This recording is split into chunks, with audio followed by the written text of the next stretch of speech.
Süresiz nafaka boşanma yüzünden mali durumu açısından yoksulluğa düşecek olan bir kimse varsa bu kişi kusuru eğer daha fazla değilse karşı taraftan bir mali güç alabiliyor. Bunun adına da biz nafaka diyoruz. TMK madde 175'te düzenlenen yoksulluk nafakası eşlerin birbiriyle anlaşamayıp kusurunun daha az olması şartıyla, yani karşı tarafın kusurunun olup olmaması aranmıyor burada. Sadece nafaka isteyen kişinin kusurunun daha fazla olmaması gerekiyor.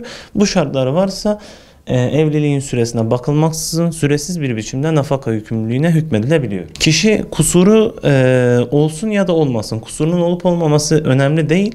Eğer boşanma ile birlikte boşanma kararı verilmişse sadece karşı tarafın, yani nafakayı alacak kişinin daha fazla kusuru yok ise nafaka alabilir süresiz bir şekilde. Nafaka ücreti karşı tarafın burada nafaka ödeme yükümlüsünün mali durumuna göre değişir.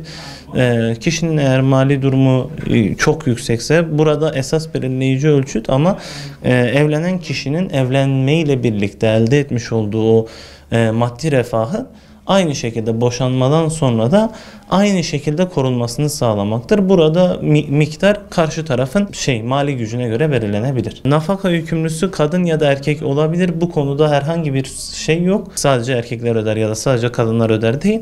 Burada maddi açıdan yoksulluğa düşecek olan her iki kimse de, yani karı ya da koca fark etmiyor, kadın ya da erkek talep edebilir. Nafakanın sona ermesi iki halle mümkün. Ya nafaka alacaklısının evliliği, yani nafakayı alan kişi evlenmesiyle ya da tarafların herhangi birinin ölümüyle nafaka verme yükümlülüğü sona eriyor. Bu konuda yeni Aile Bakanlığı'nın açıklaması oldukça yerindeydi. Nitekim Aile Bakanı da süresiz nafakanın adli adalete uygun olmadığını, bunun kaldırılması gerektiğini belirtmiştir. Biz de aynı şekilde süresiz nafakanın kaldırılarak yerine alternatif çözümler üretilmesini bekliyoruz. Bu konuda özellikle evlilik birliğinin devamı kaç yıl sürmüşse ya da ne kadar sürmüşse o kadar nafaka yükümlülüğünün de o kadar devam etmesi gerektiğini düşünüyoruz.